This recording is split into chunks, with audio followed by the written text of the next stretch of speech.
Hi, how's it? We're in the next part, and in the previous part I was speaking about Trevor Noah. So I have therefore, ever since checking out Trevor's compromise, imagined him as one who was a sellout to something that he is not, and just for the sake of money he will like literally keep speaking stuff that he doesn't agree with. Sorry, actually no guys, I just don't have any privacy in this environment and everybody just watches me do what I do and I can't deal. I've closed the door slightly because my neighbors are just like, not so much eavesdropping, but who wants to be seen in the squalor at the back of their mom's house? So let them just go, and I'll open the door again to bring in more light. It's raining outside as you can hear, so it might interrupt how you hear me, the acoustics of this, but that should not disturb you. Anyway, I stopped following Trevor Noah. Literally, I stopped watching him. I stopped. I was initially proud of his achievements in making it to the US, land of the free, and then like what he is now, I was like, I can't. So I literally just stopped watching Trevor Noah because I did not want to lose my respect for him more than I already had. He was just such a lovable guy that I literally did not want to lose what I felt about his work more. So I stayed myself. I did not want to hear Trevor sounding like CNN more and more, even though that was his job, because I knew, or at least felt deep in my core, that he's compromising because it's a job and he can't lose it and it's quite the excellent opportunity. It is what it is. So it's been literally a couple of perhaps years since I have listened to Trevor Noah or any commentary about him or what he's doing there in the US. I have stopped, even though I was a massive fan of the guy, been following his career from the time I was on the come up, just as he was on the come up. Like I said, we're the same age, all right? I stopped following Trevor. I'm sorry about the rain outside. It's gonna get a little bit loud, but we're gonna deal. Until yesterday, just yesterday, okay, I came across a short that was done by a conservative guy in the US, and the name of his short was "The Real Reason Why Trevor Noah Left the Daily Show." And I wanted to walk away from it, leave again, because I am deliberately avoiding anything about Trevor Noah because I don't want to lose more respect for the guy. But I clicked on it since he left the Daily Show, right? I clicked. And this guy, this dude that was covering Trevor's departure from the Daily Show, shared clips of Trevor Noah basically speaking against the far left in a very comedic sense, the same way that he's been speaking against the indiscretion of politicians in my country. The Trevor Noah of old, essentially. The one that I knew in this country and how he spoke against our government. And he was just being honest, very neutrally so. He was commenting on the right agenda neutrally. A Trevor that was also commenting on the left agenda neutrally. The way that it has always been with him, or at least it had always been with him in this country. He basically defaulted into his original state. And this guy was sharing a whole bunch of clips of this nature. One of them was where he was basically making a critique in the White House against Joe Biden's policies. And they all laughed at them, but you could tell that he was basically saying, Joe Biden, you're dropping the ball, in not so many words.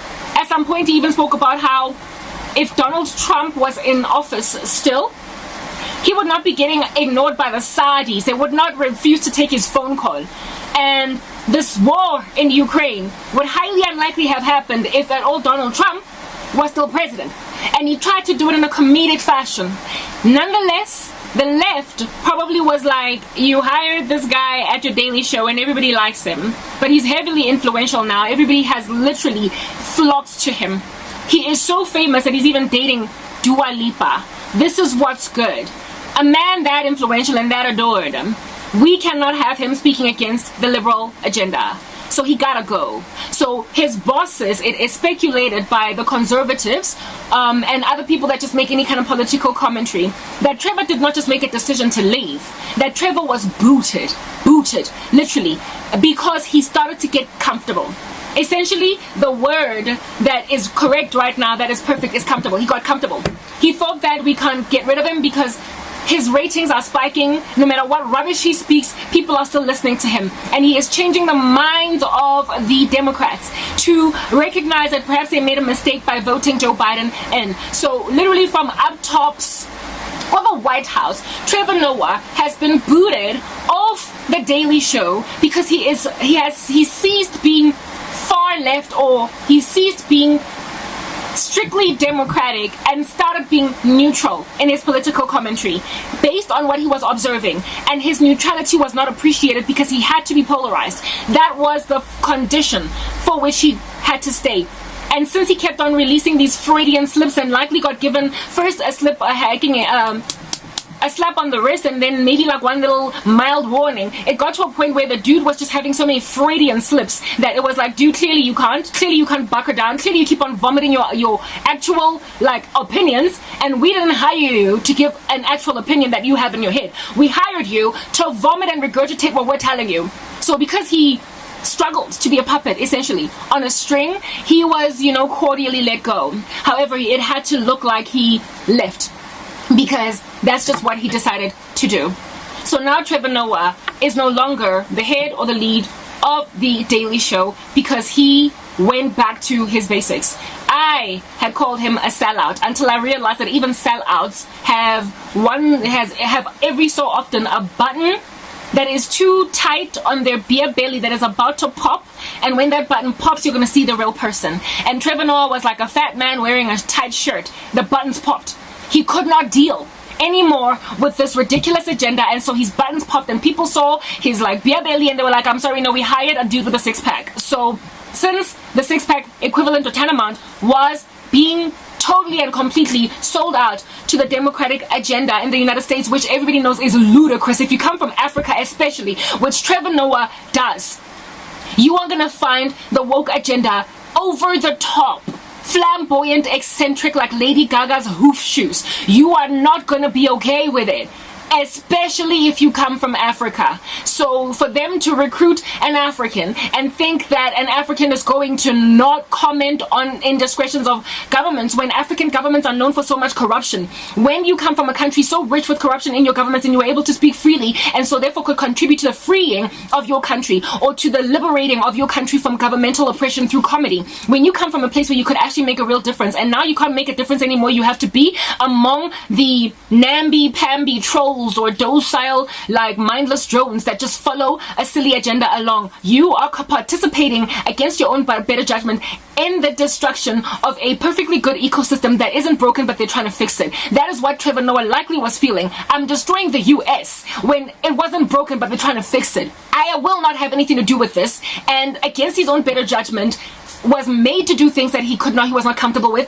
And like I said, he Freudian slipped his way out of a job, and now today he's no longer a part of the Daily Show. I don't know what his future looks like there. I literally am not looking at Trevor Noah anymore because I don't know if he's going to end up compromising now that he's lost a job. I don't know. All I know, compromising again now that he's lost a job. I don't know if he's going to if he's going to come back to South Africa. I don't know what he's going to do. I don't even know if he's been made a South African, an American citizen yet, or if he has got like a working visa like Iggy Azalea or whatever, and that if he's no longer working, then he got to come back home. I don't know what in the world is going on, but I do sort of kind of low-key feel bad for him, but I also feel like he's been set free. Like it's what needed to happen for him to find himself again, because he was forced to lose himself in the United States by being recruited by the Democrats. So I thought Trevor Noah had sold out, but now I realize that he lost his job because he got sick and tired of selling out. The story of Trevor Noah that I just told you right now is the bane of everybody's existence. It is literally the bane of the whole planet's existence, in the sense that people are being told you can only be comfortable if you agree to destroy the earth. And that is what is causing very successful people with big brains to lose their careers. Next part.